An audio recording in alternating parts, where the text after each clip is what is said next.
आज के इस वीडियो लेक्चर में हम चर्चा करेंगे सोना खान के विद्रोह के ऊपर। इससे पहले वाले वीडियो लेक्चर में हमने देखा था कि किस तरह से 1857 की क्रांति प्रारंभ हुई थी और प्रारंभ होने के बाद भारत के बहुत बड़े हिस्से में फैल गया था। परंतु अंततः इस विद्रोह को क्या कर दिया गया, अंग्रेजों के द्वारा दबा दिया गया, सप्रेस कर दिया गया। तो 1857 से पहले छत्तीसगढ़ में वीर नारायण सिंह के द्वारा अंग्रेजों के विरुद्ध विद्रोह प्रारंभ कर दिया गया था। तो आज के इस वीडियो लेक्चर में हम उसी बात को समझेंगे कि किस तरह से वीर नारायण सिंह ने अंग्रेजों के विरुद्ध विद्रोह प्रारंभ कर दिया, किस तरह से उसे गिरफ्तार किया गया और किस तरह से उसे फांसी दे दी गई। तो हम समझते हैं इस बात को। जो सोना खान की जो जमींदारी थी वो भिंजवार राजपूत से संबंधित थे।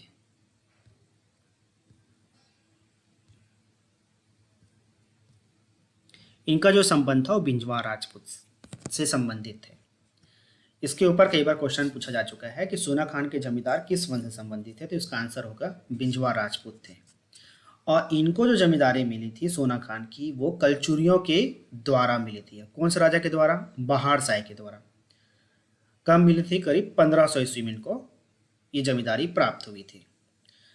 और इस जमींदारी को टकोली मतलब एक निश्चित जो टैक्स होता था वो राजा के पास जमा नहीं करना पड़ता था, जिसकी वजह से इस जमींदारी का अलग ही महत्व था। और ये जमींदारी आसपास के एरिया में एक बड़ी जमींदारी समझी जाती थी।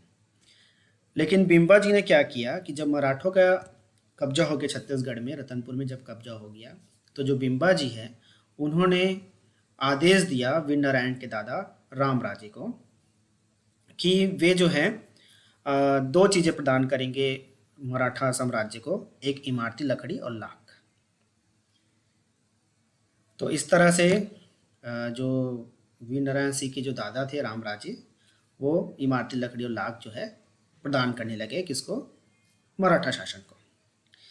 फिर हमको पता है कि 1854 में जो रघुजी तृतीय है उनका निधन हो गया। तो उनका निधन होने की वजह से अब जो रघुजी तृतीय थे उनका कोई वारिस नहीं था। और उनका जब निधन हो गया तो नागपुर का जो साम्राज्य था उसे ब्रिटिश साम्राज्य में ला लिया गया। इस तरह से अब ब्रिटिश साम्राज्य के अंतर्गत छत्तीसगढ़ भी शामिल हो गया, क्योंकि छत्तीसगढ़ पहले किसके अंतर्गत था? छत्तीसगढ़ पहले अंतर्गत था नागपुर साम्राज्य के। और जब नागपुर साम्राज्य ही ब्रिटिश साम्राज्य में समाहित हो गया तो अब छत्तीसगढ़ पर अधिपत्य किसका स्थापित हो गया? ब्रिटिशर्स का। तो इसी बीच में 1855 में अब जो रामराजे का जो पौत्र है नारायण सिंह, वो सोना खान का अगला जमींदार नियुक्त होता है। और इसी समय 1856 में बड़े पैमाने पर यहाँ अकाल पड़ गया। अब जो वीर नारायण सिंह थे वो अपने लोगों की भलाई करना चाहते थे। उनसे ये नहीं देखा गया कि उनके लोग जो है भूख से मर जाएं। तो इस वजह से उसने माखन नाम का जो व्यापारी था, जो कि कसडोल का रहने वाला था, उसके अनाज के गोदाम पर हमला कर दिया और हमला करके वहाँ से अनाज को लूट लिया और उस अनाजों को भूख से पीड़ित जनता में वितरित कर दिया। जिसकी सूचना जब अंग्रेजों को मिली तो अंग्रेजों ने इसे कानून के विरुद्ध समझा और उसे आदेश दिया कि वो ब्रिटिश साम्राज्य के सामने, ब्रिटिश शासन के सामने प्रस्तुत हो। परंतु जब उसने इस बात की अवहेलना कर दी तो उसे पकड़ने का आदेश दे दिया गया, जिसकी वजह से उसको पकड़ने के लिए ब्रिटिश सेना सोना खान पहुंची और वहाँ पे 24 अक्टूबर 1856 को वीर नारायण सिंह को पकड़ लिया गया और पकड़कर उसको रायपुर जेल में रख दिया गया। अब वो पूरे 10 माह 4 दिन तक रायपुर के जेल में रहे, परंतु रायपुर के सेना के सहयोग से वो जेल से भागने में सफल हो गए। और जेल से भागने के पश्चात वो अपने क्षेत्र विशेष में जाकर फिर से अंग्रेजों के विरुद्ध लामबंद होने लगे, जिसकी वजह से अंग्रेजों ने फिर से कैप्टन स्मिथ के नेतृत्व में सेना की एक टुकड़ी भेजी और उसे आदेश दिया गया कि वो जाकर वहां से वीर नारायण सिंह को पकड़ कर लाए।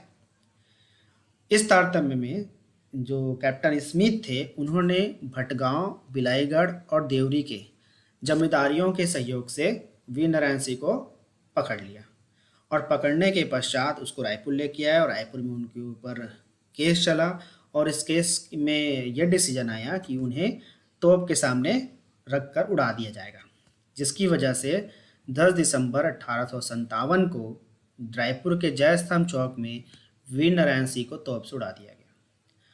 तो इस तरह से छत्तीसगढ़ में उस समय, जिस समय पूरे भारत में 1857 विद्रोह प्रारंभ नहीं हुआ था, उसके पहले ही भारत में छत्तीसगढ़ में अंग्रेजों के विरुद्ध एक तरह से विद्रोह प्रारंभ हो चुका था, जिसका नेतृत्व वीर नारायण सिंह ने किया था। और इस विद्रोह के फलस्वरूप उन्हें अपने आप को शहीद करना पड़ा, जिसकी वजह से वीर नारायण सिंह का जो नाम है छत्तीसगढ़ के इतिहास में हमेशा हमेशा के लिए अमर हो गया है। तो आज के वीडियो लेक्चर में बस इतना ही। अगले वीडियो लेक्चर में हम एक दूसरे टॉपिक पर चर्चा करेंगे।